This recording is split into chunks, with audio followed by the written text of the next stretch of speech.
Послание это, с одной стороны, подведение итогов, с другой стороны, это разворачивание перед государственным собранием, перед гражданами республики той деятельности, которая предстоит в 2018 году. И тут я хотел бы отметить главные такие идеологические постулаты. В послании сказано о честности.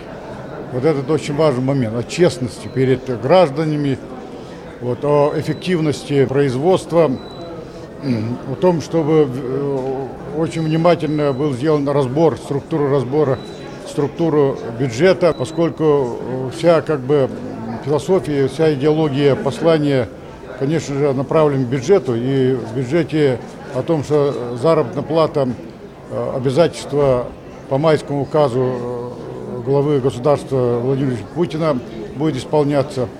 Для меня, как человека духовной сферы, очень важно то, что в будущем году будет проведен форум «Духовный потенциал общества инновационного развития республики», а также, конечно же, вся экономика, которая в послании главы республики Егора Афанасьевича Борисова, экономические вопросы, проблемы. И там все время сквозной темой звучит повышение ответственности и производительности труда.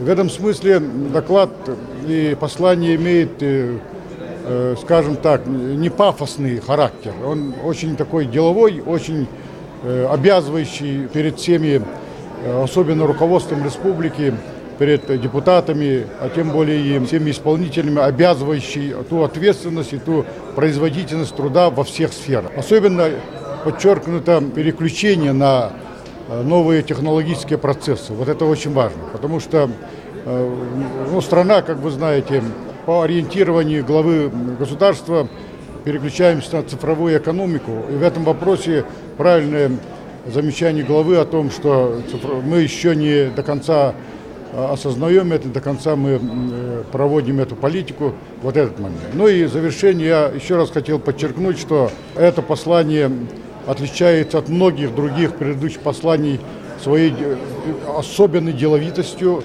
особенной структурной организованности, направленной в сторону производительности труда, чтобы эффективность труда, честность и социально правильность бюджета налицо.